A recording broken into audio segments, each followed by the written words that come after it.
You gotta have knowledge for life. You gotta have knowledge for life. You gotta have knowledge for life. You gotta have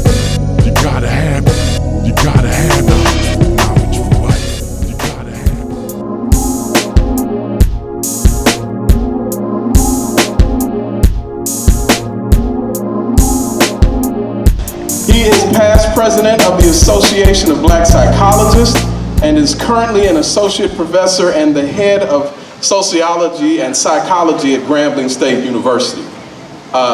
He is the national director for the Black Marriage Day. He's also, as a Fulbright Hayes Scholar, he researched the impact of socializing institutions on the healing restructuring of post-apartheid South Africa. It was in South Africa where he researched Ubuntu and how it can inform mental health services delivery to people of African ancestry and others. Not only does he work on healing the psycho-spiritual wounds that are present within people as a result of cultural and historical trauma, he continues developing healing paradigms for persons of African ancestry who have been impacted by persistent enslavement, systematic trauma, or PEST. This work is critical in advancing the Ubuntu psychology.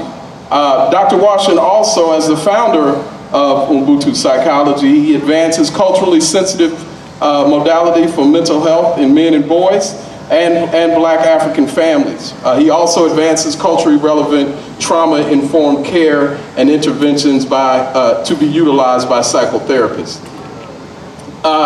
Through his research and writing, he seeks to assist people to live life with power, purpose, and passion. So I'd like you to join me now in welcoming to the stage Dr. Kevin Washington. All right. All right. Dr. Washington.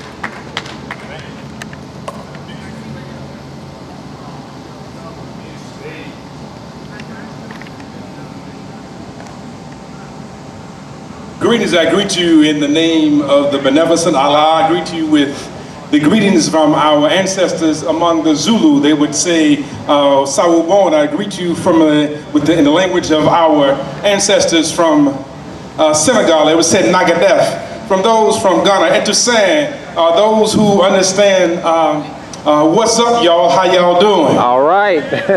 We all right? Yes, sir. Some of those, we understand this day is a day that is considered to be Sunday, a day of holiness.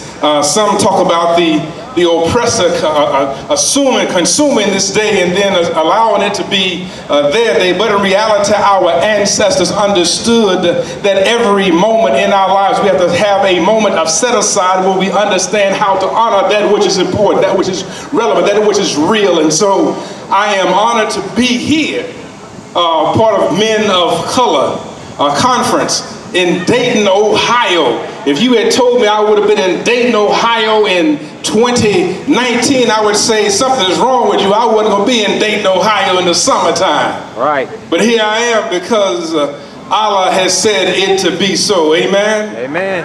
And so we recognize that there is a greater calling on our lives. There's nothing wrong with Dayton. I'm just simply saying that it was not in my purview. I have many things that I think about doing, and so there's some things I never think about doing, but when I go to where I think I should not be, that's where I'm elevated into a place that I never thought I would be. Ashe, some of y'all may have caught that. Sometimes when we take a certain step to do certain things, the honor that which came before us, and we elevate ourselves to a new position and posture in life. So I want to share with you today something about the relevance of understanding who we are and why we are. Sometimes we miss the fact that we are somebodyness. We miss the fact that we have a heritage. We miss the fact that our heritage is worth honoring. We miss that because we're so caught up in a struggle of trying to honor somebody else's reality. Come on. Come on, bro. When we honor somebody else's reality, at that particular point, they become our God, and then we lose sight of God. I just wanted to just share with you, some of people can understand scripture, Ezekiel 37, and the question was, can these dry bones live? Good question.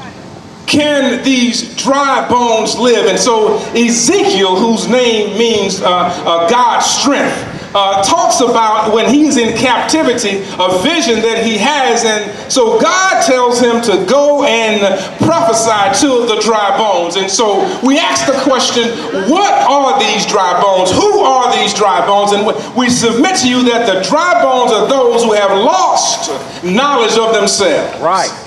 Dry bones are those who have begun to believe themselves to be niggas. Come on, brother. We have to recognize that the dry bones are those that have lost the consciousness of the God within, and therefore they begin to serve someone else. And so we also understand Proverbs says that without a vision, our people will perish. When we read the passage, and so take your moment and read that Packers 37, 1 through 15 especially, it suggests that the prophecy was to speak to those dry bones that you see. That's right. And so the men of color is about speaking to those dry bones that exist. And so what happens is that the vision says the breath in you shall then speak to those, and that they shall receive a message. And when they receive that message, they then will be elevated to a new level of consciousness. That's right. So what happens is that when you have the black man receiving information about himself in a valley of dry bones, and let's be clear, living in the hills of North America is a dry bone situation. Yes, it is. Because what we learn, I don't know, some of y'all, I need you working on it. Sometimes when we recognize what we have learned about ourselves, that we've learned ourselves that there's nothing that we lost in Africa, that we have no particular value and worth. If you can't honor the root, you can not honor the tree. Come on, brother. That when I realize that I come from a land of greatness, hold on, I'm going off for a moment, Brother John, because what I recognize is that when we talk about all things that are great and wonderful, we talk about all produce, we talk about all resources, they come from the continent of Africa. Come on. That's right. The United States based its government on its income on gold. Is that all right? Right. But ask the question, how much gold did the U.S. produce to build an economy? Good question. That means then that the gold that they got had to have come from the Gold Coast, and the Gold Coast of Africa is called Ghana. Is that making sense? Yes, it is. Which means the wealth of the United States is predicated on the gold that came from Ghana. Come on, brother. Some of y'all ain't getting that one. Come on, brother. In South Carolina, when the economy was suffering, they had what they call Carolina gold. And Carolina gold was rice, and what they did is that they grabbed the Africans from the Senegambia region who understood how to grow rice, and they grew rice in South Carolina in a climate that was not conducive to growing rice. In some salt water, they learned how to purify the water to grow the rice, and then Carolina was able to survive because of what? The genius that came out of Africa. So y'all need to get this right here. I mentioned to you two things. I said there was Carolina gold and there is also gold from Ghana. But if you don't get that one, that everybody is walking around here with a cell phone, and the cell phone has coltan in it. Come on, brother. And coltan primarily is mined in the Congo region. That's right. Therefore, that the metal that's in our cell phone, the thing that we are communicating with, it comes out of Africa. So let's ask the question, what good thing has come from Europe? Good question. If Europe, even in Europe, how about this, pause for a moment, that the crown jewels on the crown of the queen and king in England come out of India and Africa, even the jewels that they say are their crown jewels, it's not even from their own space. Question, can these dry bones live? Good question. When you know that you are the best that's ever been, that you are nobody's nigger. And we deal with this right for a moment because we talk about nigger no more, that the nigger maker benefits from the mindset of the nigger that they make. Come on, bro. So what happens is that when one begins to believe themselves, the ones with all the power and wealth believe themselves to be inferior, then they are controlled by the nigger maker. Man. But this then is about nigger no more. Right. I'm from the South, and you say no more. No more. But the Dogon say no more, the power of the spoken word. That when we then remove the power of the consciousness of the nigga, what comes to life? Well, the nigga is the dry bones, and the new life is what is prophesied into them, but it does not come until they have established a vision. And the question is, what is your vision? How about this? Sometimes we think that singing is believing. Right. But in reality, believing is singing. Right. I gotta catch this right, because what you believe to have happened, or what you believe is real, actually manifests into a reality. Some of y'all ain't catching that, and I need to get this right, because everybody walking around here was a believer before they started walking around. And how about that one? Yes, sir. That's pretty cruel, but that's real. Right. Somebody saw somebody else and said, a vision happened, and then we made manifest into a reality. But when you take people's vision from them, what do you have left? You have a hopeless, a hapless, a destitute population. And so the question is, can these dry bones live? Good. And so there has to be a special word spoken to, breathed into from those who have insight from something greater than themselves to say, yes, these bones can live. Because they are the greatest of the greatest that's ever lived. The bones are left, but inside the bones still is the DNA. Come on. And the DNA that's inside the dry bones of the black man in America is a DNA that's been here for thousands of years. That's right. That when we recognize that the original man comes from the space, then we recognize that inside of the DNA is the essence of all that's ever been. That everybody here is a seed of a seed of a seed of a seed of a seed Yes, sir. of a seed of a seed of the seed. Come on. That means then that when I'm seeing one another walk, I'm seeing God in motion. Right? And so if I can get you to believe that you're not the God that you are, I have you under my control for perpetuity. Come on. So I have then you to be my nigga. That's right. That's But when you know that you're nobody's nigga, Come on. Yeah. when you know that you have been created from greatness, then how you walk in the universe shows everybody around that I am somebody. That's right. I am nobody's nothing. I am the world's everything. That's right. And so when we recognize that that happens, then we begin to breathe life into some dry bones. Come on. We begin to say that you are tied to something greater than simply being a pawn in somebody's reality, that you come from all that's ever been. Yes. That's the power of men of color. Absolutely. It is sharing with those of hue. Let me stop for a moment. You do know that if you have a white orchid, that you can only produce a white orchid from a white orchid. Teach. But if you have a yellow orchid, you can produce a yellow orchid and a white orchid.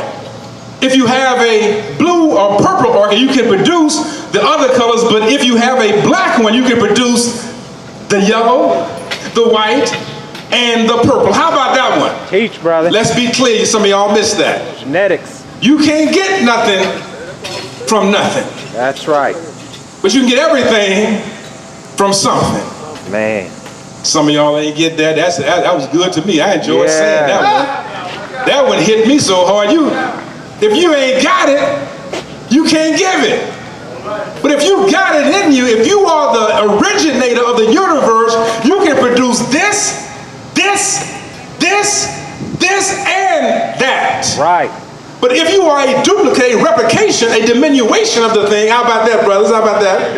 If you are an extension of it, you can only produce what you've been given authority to produce. My point is that when we speak to dry bones and tell them that you are the original man and woman of the universe, it changes how they walk in a space. We then recognize why there is an assault then on the black man. Come on. Say that, brother. Say it. Because when you recognize that inside of you is something that is great, that when you release into the universe, not only when you release into the universe anatomically, but when you release into the universe dynamically, spiritually, you bring forth a whole new reality. Basketball was a one dribble one-shot game. And all of a sudden, black men get into the game. It was once upon a time, the major players of basketball were Jews. Some of y'all find it hard to believe, just as I do. But when you look at basketball with the between the leg, behind the back, over the shoulder, no-look pass, slam dunk process, you recognize that when the black man stepped on the planet of the basketball court, it revolutionized the entire process. When you look at golf, for example, even though my man called himself a Cavalier Nation, when you look at golf, Tiger Woods was so cold with golf, they started redesigning golf courses just to make it more difficult for him to be able to win. How about that? That he revolutionized a Scottish game. Yes, sir. The black man did that. I want to be clear about that. That when we speak life to the dry bones, it changes how the universe operates. They were so regular with basketball, even with the slam dunk. They said, wait a minute, let's design a three-point line so that they can, because we know that Larry Bird and others shoot up from the outside. Well, a black man said, that's what y'all are going to do, Mark Jackson. He said, let me tell you what we'll do. We will develop some individuals that can shoot behind the three-point line, and we would change the entire game. I want to show you that what happens when the original man shows up on the scene. Yes, sir. He changes everything. That's what we talk about when we're saying speaking life to the dry bones. And so Ezekiel clearly says that when I spoke life to them, that I began to see the tendons come back on the body. I began to see the tissue come on the body. When we speak life, we see black men standing up and being erect because they know that they are a God on earth. That's right. Teach, brother. That becomes frightening to those who desire to create and captivate and to keep a nigga. That's right. Danger. But I submit to you right now that you are looking at a nigga no more. That the nigga has died because the nigga no longer owns or honors the nigga maker. Oh, right. Is that making sense? I honor what I have come from. I honor the greatest. I honor the wounds to which I have come.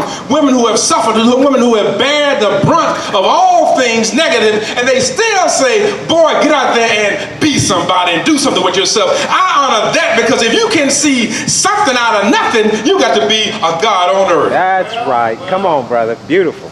How can you take pig intestines from a pig and transform it into chitlins to be consumed?